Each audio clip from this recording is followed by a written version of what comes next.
there goes my bracket. Well, hi folks, welcome back to Racin-n-Braisin. I am CJ, a lifelong NASCAR fan and chef with over 20 years experience bringing you plenty of news and analysis from each race weekend, as well as a few tips and tricks from my kitchen to yours. Thank you again for joining me here on Racin-n-Braisin. Today we're going to talk about that race, what we thought about the TNT broadcast, and we'll touch on how the playoffs have shaken up since. So let's dive right on into things and get into that race. Wow, what a wild one. Exactly what we were expecting, right? Atlanta in this new configuration has produced some of the craziest, wildest, best racing that we have seen throughout the season. Last night definitely did not disappoint. Chase Elliott gets a last lap pass for the win and certainly pleases the crowd there in Georgia. The race, boy, 10 cautions, 2 red flags. One was for weather early on. Thankfully, that didn't last too long. I think it was only 14 and a half minutes. The second one was for the big one, and this was like the big one of all big ones. We thought we had the big one at the end of stage 1, but no, that was just their warm-up to kind of tease us into what they were going to do at the start of stage 2. That big one at the start of stage 2 had 23 cars involved. Throughout the entire night, in fact, 36 cars had damage as a result of some sort of on-track incident. Holy cow, high attrition rate yet again. At the end there was 28 cars running at the end, and really only about 20 were in the lead pack contending for it. But we had some of the non-normal people up there that survived, and stage 3 was definitely full of action. We had 5 cautions in the final stage. That final run there with about 35 laps, we saw the 6, the 17, the 48, the 45, all battling really hard. Chase Elliott, the eventual winner, he was in the picture, but he wasn't really in that front 4. He kept working his way up there, sliding back. We saw a lot of back and forth.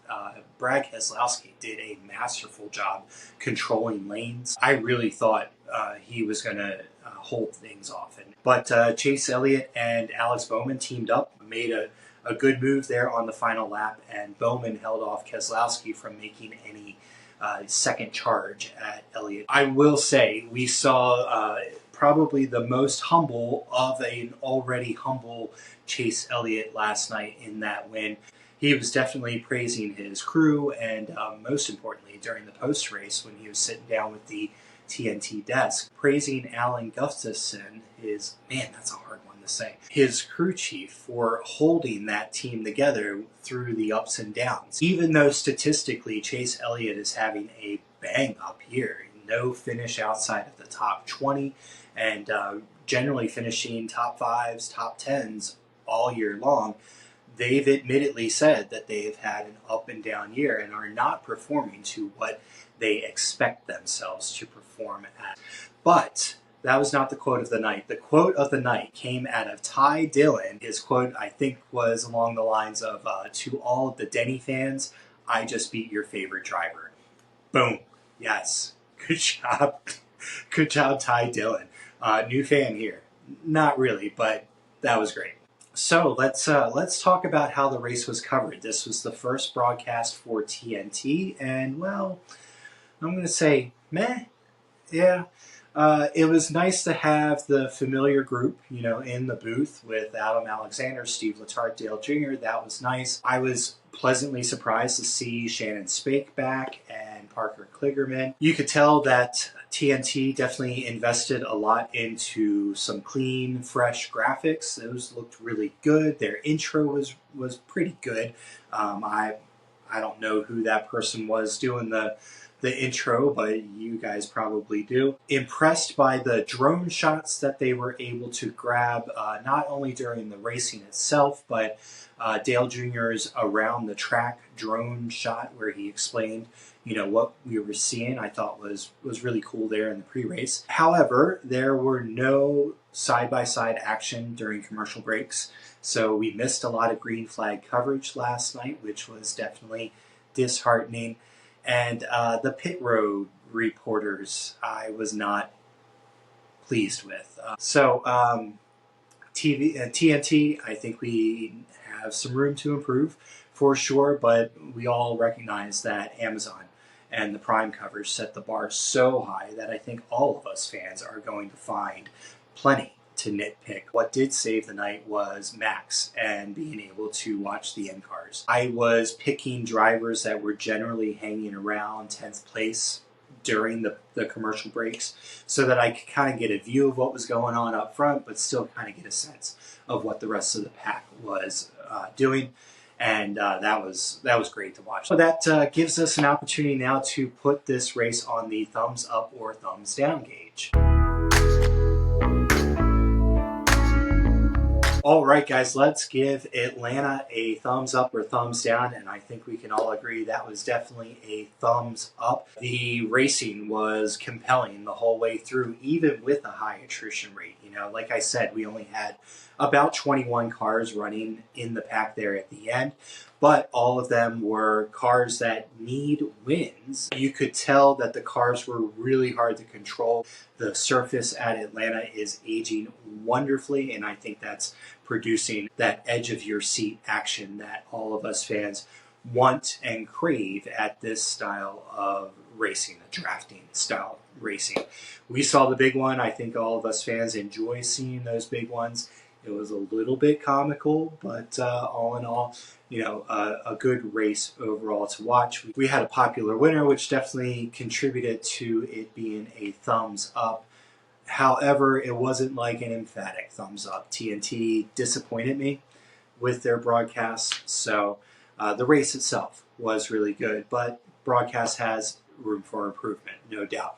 Let me know what you guys think in the comments below. Leave a thumbs up or thumbs down emoji and write one or two comments about what you thought.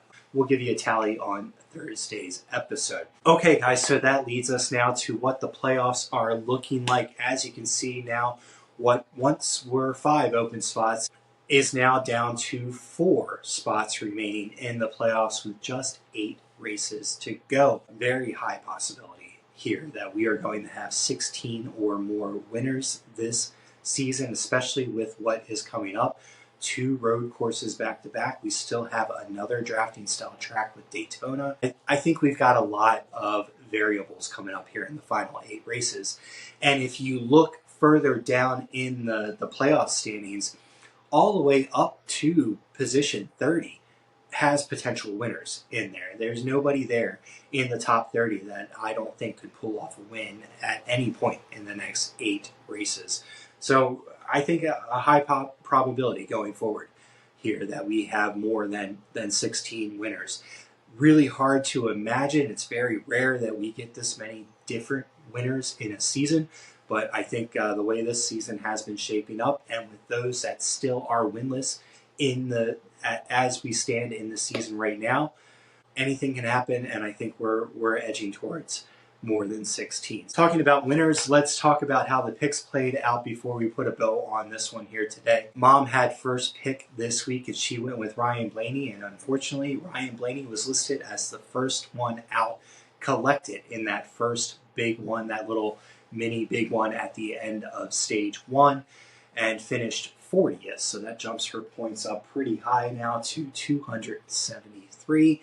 And my pick was Kyle Busch. He was caught up in both of those big ones, but that team fixed it up, threw a bunch of Barabon on the nose of that car, and they were able to finish their night with a 21st place finish. So that helped me out tremendously, gave me a lead in our regular season competition for the first time since Daytona. Finally, back in the lead with a 15-point difference.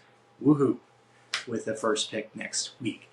All right, guys, so that that gets us into talking about what is coming up next week. Chicago Street Course, 4th of July weekend. Definitely going to be a big event. Xfinity and Cup will be on display there in Chicago. And that's definitely got me thinking about some Italian beef sandwiches. I'm thinking I'm going to play with that idea all week long and see what I need to do to be able to put together a how-to video, because I know that one is a winner in my belly. So that wraps things up for us here today. I hope you guys are having a great weekend and enjoyed that race last night. Again, please do participate in my thumbs up, thumbs down poll by leaving an emoji of either that thumbs up or thumbs down with a comment or two of what you thought about it in the comments below. I truly appreciate all of your help, and I hope you guys stay happy.